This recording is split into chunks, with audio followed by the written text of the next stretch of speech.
Assalamualaikum warahmatullahi wabarakatuh. Saya Dr. Gigi Aris Kurniawan, Kepala Bidang Pelayanan Medis di RSUD Grati Kabupaten Pasuruan, yang sekaligus juga sekarang sedang menempuh pendidikan S2 AKK di Universitas Airlangga. Pada kali ini saya ingin menyampaikan mengenai klaim pending ya. Kita tahu bahwa klaim BPJS itu memang sesuatu yang krusial. Artinya adalah yang dihasilkan oleh rumah sakit yang berupa klaim BPJS itu yang nantinya diharapkan bisa menghasilkan pendapatan dari BPJS itu merupakan hal yang krusial ya. Artinya di sini adalah kalau adanya selisih antara yang diajukan dengan yang dibayarkan oleh BPJS, itu pastinya akan menimbulkan masalah atau berdampak minimal terhadap keuangan atau sirkulasi keuangan yang ada di rumah sakit. Kemudian BPJS dalam hal ini adalah output klaim itu pasti ada dua. Satu, layak atau tidak layak, kemudian yang kedua adalah klaim yang pending. Kemudian berdasarkan apa yang saya sampaikan itu, maka harus dilakukan pengkajian terhadap pengajuan klaim BPJS. Oleh karena itu, hari ini dalam hal ini kami akan menyampaikan mengenai adanya decision support system atau perlunya kita menggunakan decision support system atau kita singkat DSS. Kemudian apa sih tujuan dari DSS ini ya?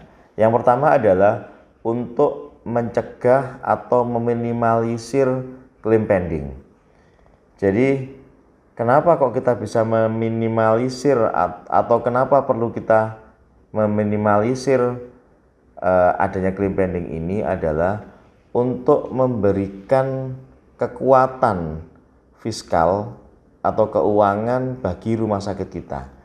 Tentunya kalau kita tidak meminimalisir atau mencegah adanya klaim pending ini, pastinya klaim itu atau penyelesaian terhadap petugas kesehatan kita dalam hal memberikan imbalan tidak bisa kita memberikan secara real time ya.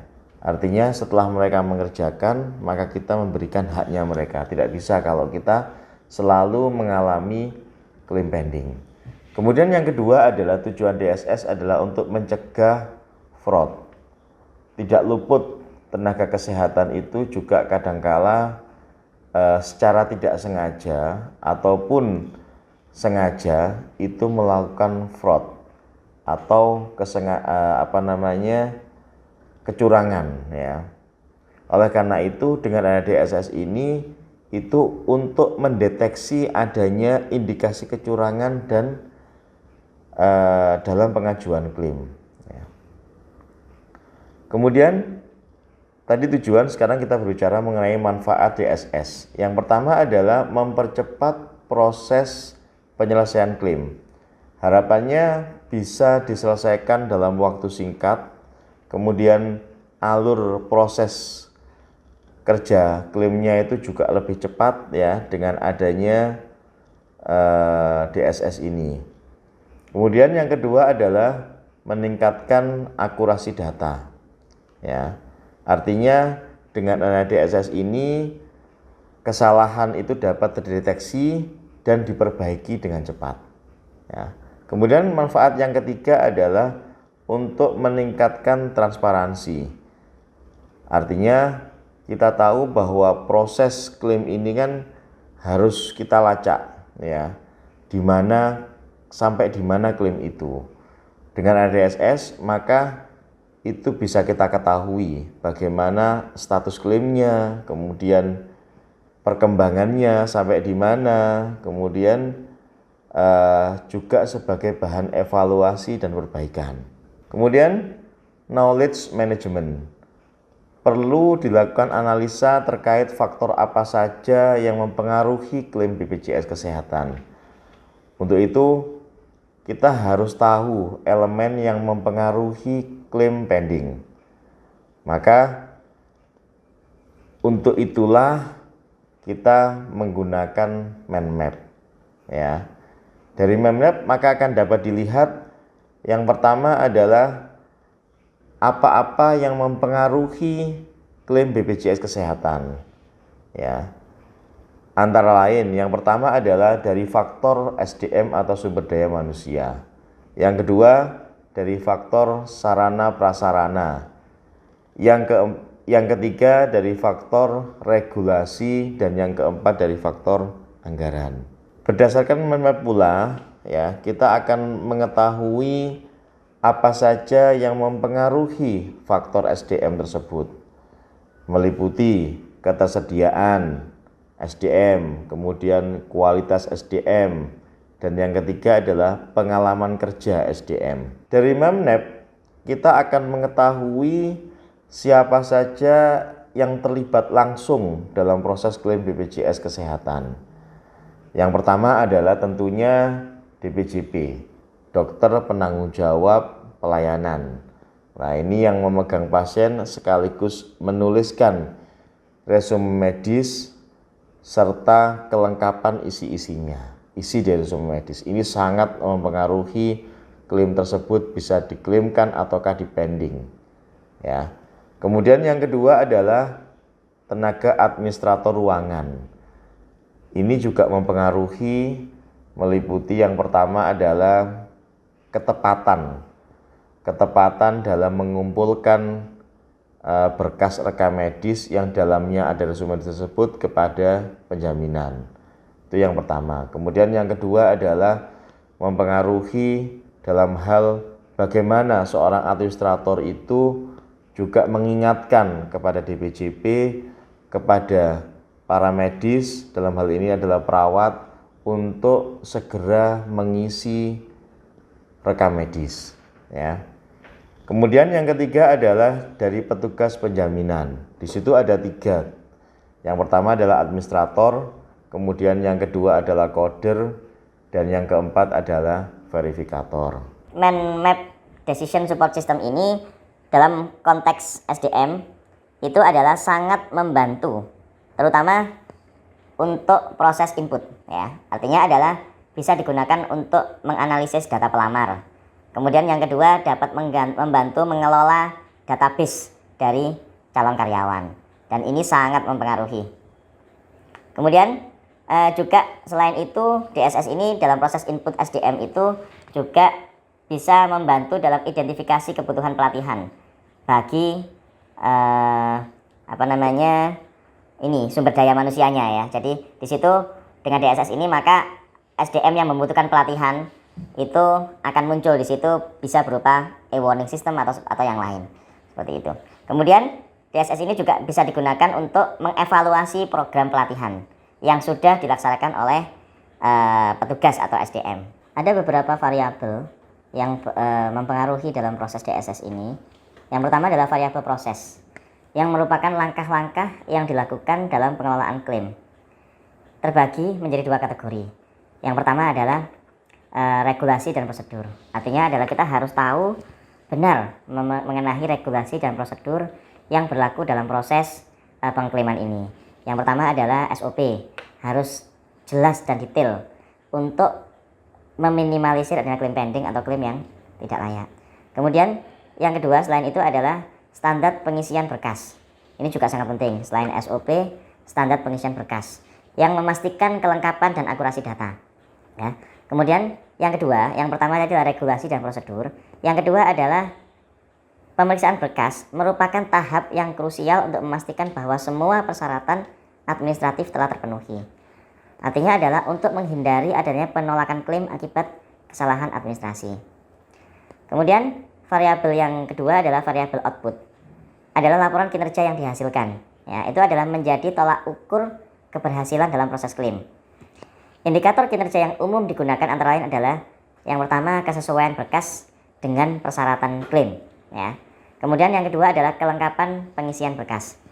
Kemudian yang ketiga adalah ketepatan waktu dalam menyelesaikan proses klaim. Dan yang keempat adalah bagaimana rasa puas dari tim penjaminan dan tim yang sebelum-sebelumnya dalam melakukan proses pengklaiman ini. Kemudian variabel yang ketiga adalah variabel feedback, merupakan umpan balik yang diperoleh dari hasil evaluasi kinerja dan proses klaim. Hasil evaluasi ini akan digunakan sebagai dasar untuk memberikan umpan balik kepada karyawan melalui perbaikan dan pengembangan potensi karyawan. Umpan balik ini sangat diperlukan agar karyawan rumah sakit kita semua puas terhadap layanan yang diberikan dan juga untuk melakukan perbaikan-perbaikan yang diperlukan. Proses klaim BPJS Kesehatan khususnya di RSUD Ngerati ini melibatkan beberapa tahapan. Ya. Antara lain yang pertama adalah mengumpulkan berkas yang dilakukan oleh admin rawat inap, rawat jalan maupun admin IGD. Ya. Setelah terkumpul, maka dikategorikan dari 3 tempat itu menjadi 2 kelompok utama, yaitu berkas rawat inap dan yang kedua adalah berkas rawat jalan. Ya. Kemudian berkas rawat inap, khusus rawat inap yang telah dikumpulkan itu dialihkan ke admin instalasi penjaminan. Ya, di sini berkas itu akan diperiksa tentang salah satunya adalah SEP-nya atau surat eligibilitas pesertanya. Nah, di situ adalah yang menandakan bahwa pasien tersebut memang benar-benar sudah diakui atau sudah diizinkan oleh BPJS untuk dilakukan pelayanan. Setelah berkas tersebut yang rawat inap sudah diperiksa SEP-nya oleh admin instalasi penjaminan, maka berkas tersebut diteruskan ke verifikator medis. Ya. Tugas dari verifikator medis adalah memeriksa kesesuaian antara tindakan medis yang tertera dalam berkas dengan diagnosis dari pasien. Ya. Untuk tindakan menggunakan ICD-9 dan untuk diagnosis menggunakan ICD-10. Itu. Kemudian berkas tersebut setelah sesuai di verifikator medis, maka dikirimkan berkas tersebut ke verifikator penjaminan. Ya. Untuk berkas rawat jalan tadi itu tidak usah melalui admin di instalasi penjaminan maupun melalui berkas tersebut ke verifikator medis, tidak usah. Jadi yang berkas rawat jalan itu langsung masuk ke verifikator penjaminan. Ya. Berkas rawat jalan yang dinyatakan sesuai dengan SEP akan diteruskan ke verifikator penjaminan tanpa melalui verifikasi medis. Ya. Oleh karena itu berkas rawat jalan lebih sederhana dalam alurnya. Verifikator penjaminan akan melakukan pemeriksaan akhir terhadap seluruh berkas klaim, baik rawat jalan maupun rawat inap, meliputi kelengkapan berkas, kesesuaian dengan persyaratan administrasi yang diberikan oleh BPJS, kemudian kebenaran data yang tercantum. Ya. Jika semua persyaratan sudah terpenuhi, maka dilimpahkanlah berkas rawat inap maupun rawat jalan tersebut ke petugas coding. Di situ akan dilakukan input data ke dalam sistem e-klaim. Proses input data ini meliputi pengisian diagnosis, kode prosedur, dan informasi lain yang diperlukan untuk menghitung tagihan klaim. Ya. Jika terdapat ketidaksesuaian dalam tahap verifikasi penjaminan ini, maka berkas-berkas tersebut akan dikembalikan ke unitnya masing-masing, baik itu rawat jalan, rawat inap maupun IGD. Kemudian setelah proses input data yang dilakukan oleh petugas coding ini selesai, maka dilakukan submit ke BPJS Kesehatan untuk dilakukan proses verifikasi dan pembayaran. Kemudian decision rule formulation dilakukan dengan menggunakan metode hipotesa. Dalam hal ini, modifikasi faktor SDM pada proses input dilakukan dengan melakukan pelatihan SDM guna menanggulangi permasalahan planning claim. Ya. Karena adanya kurangnya kapasitas atau kemampuan dari SDM dalam pemberkasan. DSS memberikan wawasan yang lebih dalam dan akurat tentang SDM dalam organisasi. Dengan memanfaatkan data dan analisis yang disediakan oleh DSS ini, maka rumah sakit bisa memberikan keputusan yang lebih baik dalam meningkatkan kinerja karyawan dan mencapai tujuan bisnis yang lebih efektif. Demikian dari saya. Assalamualaikum warahmatullahi wabarakatuh.